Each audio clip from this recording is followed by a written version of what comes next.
Hey there! Welcome to the latest episode of Rabbit Hole. I'm your perfect and humble leader, Chris Valenti. Rabbit Hole is a series where we do deep dives into the rabbit hole of history and show you how everything is connected, right?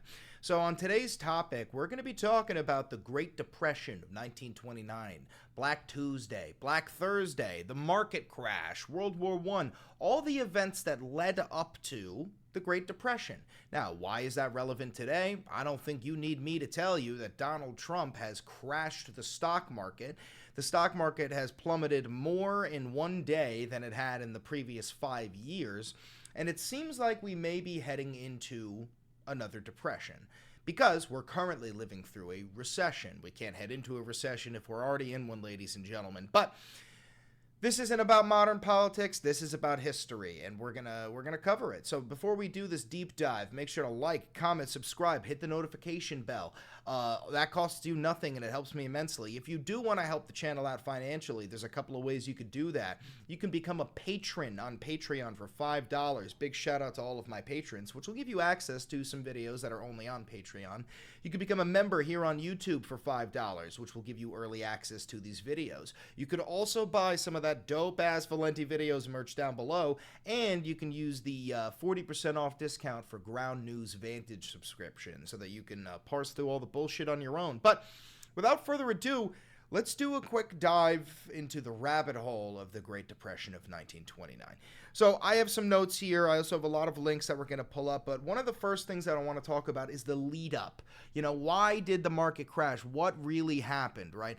And the best explanation of that is that during World War I, the United States made an extremely large amount of money arming European nations. So I've got this right here. When the war began, the U.S. economy, this is World War I. When the war began, the U.S. economy was in recession, but a 44-month economic boom ensued from 1914 to 1918.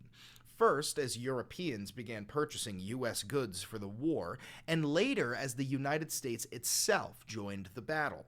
Quote, "The long period of U.S. neutrality made the ultimate conversion of the economy to a wartime basis easier than it otherwise would have been," writes Rokov.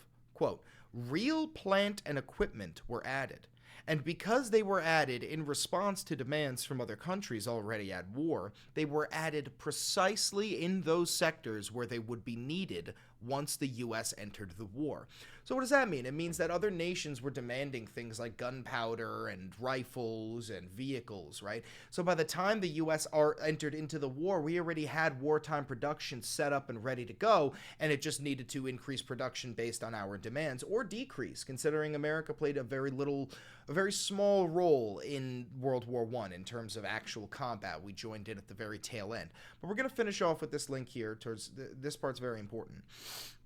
Entry into the war in 1917 unleashed massive U.S. federal spending, which shifted national production from civilian to war goods. So in 1917, when the United States enters World War I, we start this massive expansion of wartime production. You know, like General Motors goes from making fucking cars to making tanks.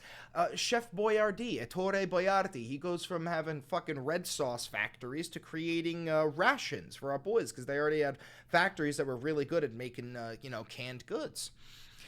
Between 1914 and 1918, some 3 million people were added to the military and 500,000 to the government. Overall, unemployment declined from 7.9% to 1.4% in this period, in part because workers were drawn into new manufacturing jobs and because the military draft removed many young men from the civilian labor force.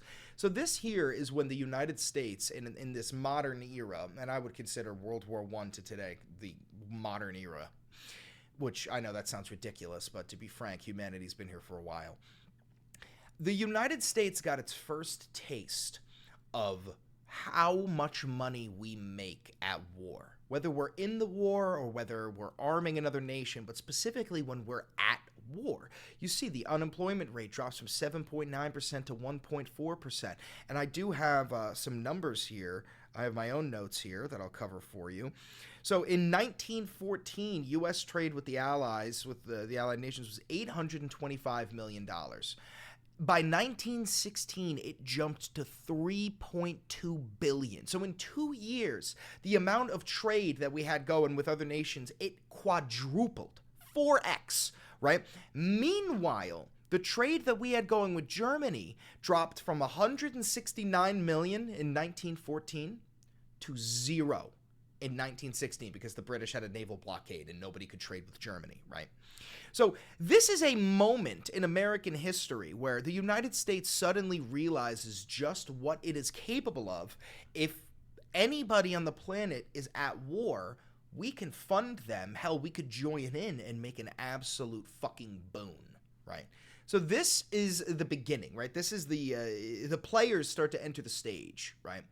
So the next thing that we end up seeing is after World War I, because of the Treaty of Versailles, which I've made many videos of, Germany is in debt. Germany has to spend $33 billion to repay all of the damage that it has caused. And the thing is, Germany didn't start World War I, but Germany did inflict most of the carnage, right, in an attempt to expand their empire, which is a topic for another day. If you're curious to hear about my takes on the Treaty of Versailles and how it was one of the worst treaties ever written, just type in Valenti Videos Treaty of Versailles. I'm sure you'll find it. But regardless, the Germans are forced to pay $33 billion. Now, at the time, that's $33 billion. This inflation calculator lets you understand. That would be the equivalent of a nation being forced to pay $581 trillion, okay? And there's a reason why it took Germany until like until like 2015 to pay back all of the money that it owed in World War I. I don't even think they finished paying back World War II. But you understand the problem here, right? So the Allied nations forced Germany to pay back $33 billion of 1921 cash. And on top of that, they lose access to the Rhinelands and the lumber mills and all this shit. It's absolutely brutal. There's no fucking chance that Germany can possibly pay back this money. So what ends up happening is the United States and European powers, they come up with this idea called the Dawes Plan. In late 1923, with the European powers stalemated over German reparations, the Reparation Committee formed a committee to review the situation. Headed by Charles G. Dawes, Chicago banker, former director of the Bureau of the Budget, and future vice president, the committee presented its proposal in April 1924. Under the Dawes Plan, Germany's annual reparation payments would be reduced, increasing over time as its economy improved. The full amount to be paid, however, was left undetermined. So what does this mean? It means that the amount of money that Germany is going to have to pay to other nations annually will be decreased, but it's going to have interest. It's going to get larger and larger over time, but this will give them a chance, right? Economic policy making in Berlin would be reorganized under foreign supervision and a new currency, the Reichsmark, adopted. France and Belgium would evacuate the Ruhr, which is land that the Germans had lost in the Treaty of Versailles, and foreign banks would loan the German government $200 million to help encourage economic stabilization. And a lot of this was America. See, right here, you're going to see U.S. financier J.P. Morgan floated the loan on the U.S. market, which was quickly oversubscribed. So a U.S. banker, J.P. Morgan, a fucking robber baron from the Gilded Age, he gives $200 million to Germany as a loan, right, with the intent that they're going to pay it back in interest, and then the United States is going to give some of that money to J.P. Morgan as like a thank you, right? Over the next 4 years, U.S. banks continued to lend Germany enough money to enable it to meet its reparation payments to countries such as France and the United Kingdom. These countries, in turn, used their reparation payments from Germany to service their war debts to the United States. So, France and the U.K. owe the United States a fuckload of money. U.S. banker Germany owes the U.K. a fuckload of money. U.S. banker J.P. Morgan gives Germany a fucking loan, $200 million. Germany pays the UK and France. The UK and France pay the United States. So you could see that the entire global economy at this moment is being held in the delicate hands of a handful of bankers, of robber barons, people like J.P. Morgan, right? Andrew Carnegie, right? Cornelius Vanderbilt. It's being cradled in the hands of the 1%, The billionaire class. Doesn't that ring a bell, right? And all of this money is being lent over, and in the meantime, there's a practice going on in the United States called margin trading, right? People are uneducated, they're confused, and there are these really sleazy, greedy brokers on the stock market who are convincing the average American that it's a good idea to to buy on margin, to invest in the stock market on margin. And what does this mean? Well, in the 1920s, buying on margin meant purchasing stocks with a small down payment, typically 10 to 20%, and borrowing the rest from a broker, much like what Germany is doing with the United States, right? So what does this mean? It means, for an example, it means, let's say you want to invest $100. Well, you'll only have to invest $20. And the broker who you're getting a loan from, you'll get a loan, and they will invest the remaining $80, right? Let's say you make a whole bunch of money, you make $500. Now you can pay back the broker the $80 that you borrowed, plus interest, maybe another $20. Now they've made 20, and you keep the rest of the profit. You've made some money. And it sounds good in practice, right? But it doesn't work that way. And not only that, it's incredibly fucking risky because since you didn't actually have the money that you invested, let's just say the stock does plummet. Well, that's borrowed money. You now have to pay back that money to the person that you borrowed it from with interest. And if you don't have that money, then the IRS comes or the bank comes and they take your house, they take your dog, they take your car, they take everything from you and they kick you out onto the street. And that is what started to begin to happen, right? This practice, while seemingly easy to make a quick profit, was extremely risky, as investors could lose their entire investment if stock prices fell. Investors could buy stocks by paying a small percentage of the total cost up front and borrowing the remaining amount from a broker. If the stock price fell, the investor would need to cover the loan. The investor is you, which could lead to significant losses or even the loss of their entire investment. If the stock price declined, the broker could issue a margin call, demanding that the investor deposit more money or sell their shares to cover the loan. So essentially, at any moment, that broker who convinced you to do this, right, he can call you up and demand that you deposit more money so that the brokerage, can get more money back, or that you sell all of your shares and you lose. You lose your money and you still owe them money. So this began to happen to the average American. People started to get convinced and swindled into buying all of this. And then in 1930, because the market started to, we'll cover what happened in 1930. But suddenly in fucking 1929, right, we experience the Wall Street crash, the Great Crash, right? It's a major stock market crash in the United States beginning in October 1929 with a sharp decline in prices in the New York Stock Exchange, which is what we're seeing right now. A rapid decline, a overnight, worse than it was in the past 5 years, decline in the New York Stock Exchange. So it triggered a rapid erosion in the confidence of the U.S. banking system. And all of these brokers who had all of this money invested, and they were providing loans to all these people, they started to sell their stocks, right? Because they were worried that it was going to keep on plummeting and they wouldn't be able to make any money off of it, right? It is most associated with October 24th, 1929, known as Black Thursday, when a record 12.9 million shares were traded on the exchange because all of these brokers, all of these banks, all of these firms, they were horrified of all of the money that they had loaned out to the average person. So they said, fuck it, we're selling everything. And then again on October 29th, 1929, Black Tuesday, when some 16.4 million shares were traded. Okay? So overnight, the economy crashed, the same way that it crashed overnight when Trump passed this tariff plan. Now, speaking of tariffs, the market was absolutely fucked, and the U.S. government decided that they would try to fix everything with tariffs, and those tariffs only made everything worse. It was called the Smoot-Hawley Tariff Act. The Tariff Act of 1930, also known as the Smoot-Hawley Tariff Act, was a projectionist trade measure signed into law in the United States by shit President Herbert Hoover on June 17, 1930, named after its congressional sponsors Reed Smoot and Willis Hawley. The act raised tariffs on over 20,000 imported goods in an effort to shield American industries from foreign competition during the onset of the Great Depression, when it started in October 1929. So just so you understand, 20,000 imported goods. Even Dumbass Herbert Hoover understood that we couldn't put blanket tariffs on absolutely every single good coming into the United States because that would literally cripple the U.S. economy even more than it already had been. And yet, Donald Trump is doing that right now. So they put in these tariffs on 20,000 imported goods, and it did the exact fucking opposite of what they thought it would do.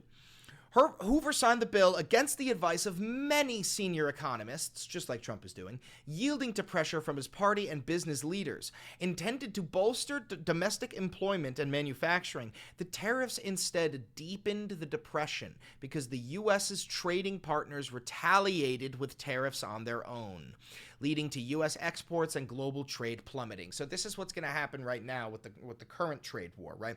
We put all of these tariffs on those goods, right? So the price of those goods, of foreign goods in the U.S. goes up, while foreign nations put tariffs on our goods going into their nation, and then they actually have their own manufacturing. We don't manufacture anything, but these other nations like China actually do manufacture. So when there's a massive tariff put on American goods, their people simply just don't buy American, and then we make less money because nobody is buying American.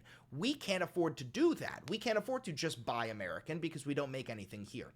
For example, if you tried to just buy American when you were buying a car, you couldn't buy a car. There is no car that is 100% made in America. Even car companies that manufacture here in America, they ship goods from other nations in order to manufacture the car in America. There is no car company in the United States that is 100% domestically produced in the United States using domestically produced parts. It doesn't exist. Other nations, they have that, like Japan, they have that, but we don't. So, again, back to the history here. Leading the U.S. exports and global trade plummeting, economists and historians widely regard the act as a policy misstep, and it remains a cautionary example of protectionist policy in modern economic debates. It was followed by more liberal trade agreements, such as the Reciprocal Trade Agreements Act of 1934. Now, I know the word reciprocal is making you think, because of Donald Trump, he said these are reciprocal tariffs. He's lying. They are not. We will cover that in another video. These tariffs that we're imposing they are not reciprocal. It's not like we're putting a 50% tariff on China. That is not reciprocal. Regardless, that will be covered in another video. This is Rabbit Hole. We're going to be doing a deep dive. Now, I thought it would be interesting just to show you a little bit of footage from the Great Depression, from Black Tuesday, so you could see if it's, relatively relatable. But let's see. All right, let's just black market bubble of the 1920s. That's what I'm talking about, is all of these people trading on margin, right? All of these average Americans getting in on and using loans to get investments, right? The Dust Bowl got a whole bunch of farmers to leave Oklahoma.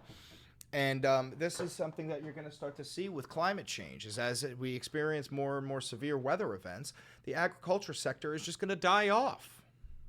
We were poor, but we didn't know it because everybody was poor. The agriculture sector is already dying today in America is next to impossible. We're not going to watch this whole thing. Don't worry. You're just going to watch a little bit of this segment. I do know one family who made it very successfully in Canada. Yeah, well, can't do that because we're fucking annexing Canada. They told me stories. Wow, Trump really did fucking cover every base. Of how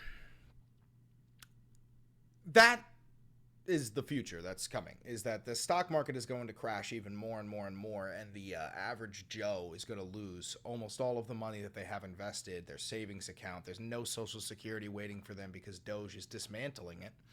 But the tail end of this video is going to be this. How did America make its way out of this Great Depression? Because we did make it out.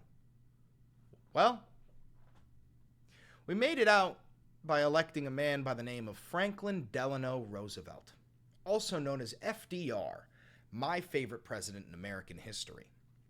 And FDR came up with this idea called the New Deal. We're going to cover a little bit of FDR, a little bit of the New Deal, and I'm going to scare the ever-loving fuck out of you. Franklin Delano Roosevelt, also known as FDR, was the 32nd president of the United States, serving from 1933. Remember the guy we just watched in that video said in 1933, this is when he got evicted, right? Serving from 1933 until his death in 1945. Now, I know what you're saying. Whoa, that's a long time. What about term limits? Well, because of Franklin Delano Roosevelt being such an amazing fucking president, and we didn't have term limits, he got reelected for a third time, and then reelected for a fourth time. And then when he died 3 months into office, everybody decided that we should probably codify term limits into the Constitution, because this guy was so good, he probably would have become like the king of the United States. And I don't support that. I believe in term limits vehemently, but there's a lot of MAGA chuds out there who say because FDR didn't fucking have, because FDR served more than 2 terms, so can Trump. The thing is, because of FDR, we codified the 22nd Amendment into the Constitution, so no. Regardless. He is the longest serving U.S. president and the only one to have served more than 2 terms. His initial 2 terms were centered on combating the Great Depression, while his 3rd and 4th saw him shift his focus to America's involvement in World War II. So I want to scroll down just to what I would consider the really important parts regarding what we're talking about here. So during his first 100 days as president, Roosevelt spearheaded unprecedented federal legislation and directed the federal government during most of the Great Depression, implementing the New Deal, which we will cover, building the New Deal coalition, and realigning American politics into the fifth party system. He created numerous programs to provide relief to the unemployed and farmers while seeking economic recovery with the National Recovery Administration and other programs. So real quick, let's just talk about what we're seeing here. In his first 100 days, Roosevelt spearheads unprecedented federal legislation. So he forces the federal government, directs the federal government to implement legislation and deals and coalitions that make the government fund institutions that will bolster the American economy and bring us back. So essentially what he's doing is he's using federal money, which is tax dollars, right? Your tax dollars fund the government. He's using tax dollars to create programs that help society. He's using tax dollars to create social programs. One might even call this a minor form of socialist programs. Now, why would I say that? Well, just one minor example is this right here. He creates Social Security. There's a reason why it's called Social Security. It's because it's a social program, right? But regardless, he creates numerous programs with the National Recovery Administration, instituted major regulatory reforms related to finance, communications, and labor, and presided over the end of Prohibition. Remember, alcohol was illegal in the United States. In 1936, Roosevelt won a landslide re-election. Look at that fucking map. So all you people who say Trump won a landslide, that's not a landslide. This is a landslide. Democrats win landslides because Democrats are the party of common sense and the party of the working man. Always have been, always fucking will be. Well, not always, actually. Civil War, there was a great party switch. He was unable to expand the Supreme Court in 1937, the same year the Conservative Coalition was formed, to block the implementation of further New Deal programs, because the Conservative Party has always rejected the working family. They only advocate for the billionaire class to get richer, and it's the same reason why modern conservatism sucked the fucking dick of Elon Musk, the same way that they sucked the dick of J.P. Morgan back then. Major surviving programs and legislation implemented under Roosevelt include the SEC, which Doge is defunding, the the National Labor Relations Act, but is now the NLRB, which Doge is defunding, the FDIC, the Federal Deposit Insurance Corporation, which Doge is defunding, and Social Security, which Doge is defunding. So all of the great things that brought us out of the Great Depression, the government-funded institutions that helped bring the working class out of this Great Depression, Elon Musk, the richest man in human history, approaching becoming a trillionaire, a foreign-born, unelected billionaire, he's dismantling all of this illegally, because we do have a system in which you could dismantle or defund these institutions. It's why we had inspector generals until Donald Trump fired all of our inspector generals. See, the method in which you would do it, it would be, and we had done it before, the House would propose a defunding bill, Senate and Congress would agree to pass this bill, and then the president would sign off on this bill, and then you could legally defund these organizations, which we had done many a times. But regardless, everything that Doge is doing is illegal. We've covered that millions of times. Facts don't care about your feelings. Now, let's cover a little bit of the important parts of the New Deal. The New Deal was a series of wide-reaching economic, social, and political reforms enacted by President Franklin D. Roosevelt in the United States between 1933 and 1938 in response to the Great Depression. But there are a handful of things that I wanted to cover. Yes. So, And there are the first and second New Deal programs. So in the first New Deal, one of the most important things that he does is pass the Securities Act of 1933, right? And this is what gives us like the creation of the Federal Emergency Relief. Sorry, the Federal Emergency Relief Act is the important part of the first New Deal, right? And it's putting in just a fuckload of money to help bolster the American economy, right? But the second New Deal between 1935 and 1936 is when we start to see a lot of stuff that protects labor organizing, like unions. So for all you union voters, right, like you should be a Democrat, not a Republican.